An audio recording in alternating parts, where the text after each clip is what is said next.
घोडा हा शुभ मानला जातो। 1990 साली काँग्रेसने तिकीट कापले त्यावेळी सुभाष कुल यांनी बंड केला। ते घोडा या चिन्हावर निवडून आले। त्यानंतर 2009 ला राहुल कुल यांनी पवारांविरुद्ध दुसरं बंड केलं आणि तेही विजयी झाले। आता मी तिसरा बंड पुकारलाय, त्यामुळे विजय आपलाच आहे असा आत्मविश्वास कांचन कुल यांनी कलानवाडी येथे व्यक्त केला। तर तुमच्या इच्छा होती की तुम्ही घोडा आणला होता, म्हणजे इतका कोइन्सिडन्स आहे हा। घोडा हा नेहमी आपल्याला एक शुभ शकुन आहे थोडक्यात। कारण की माझे सासरे स्वर्गीय सुभाषांना कुल तुम्ही तर ओळखून असालच। ते जेव्हा पहिल्यांदा काँग्रेसचं त्यांनी तिकीट मागितलं होतं तेव्हा काँग्रेसनी अण्णांना माझ्या सासऱ्यांना तिकीट दिलं नव्हतं। त्यावेळेस 1990 साली अण्णांनी अपक्ष म्हणून उभा राहिले होते आणि तेव्हा त्यांचं चिन्ह घोडा होतं आणि तेव्हा त्यांनी सगळ्यांविरुद्ध बंड पुकारलं होतं।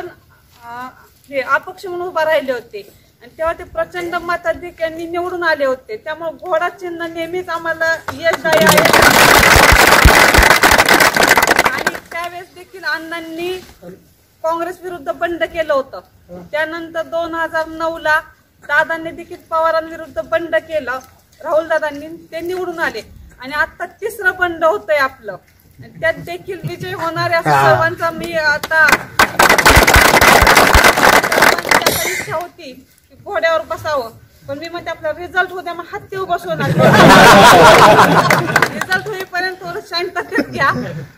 आशीर्वाद तुमच्या आमच्या पाठीशी राहू द्यात। तुमचं एक मत हे माझ्यासाठी वरदान ठरणार आहे आणि तुमचा एक दिवस उद्या माझी साथ तुम्हाला असेल। तुम्ही एक हात मला द्या, साथ नक्की।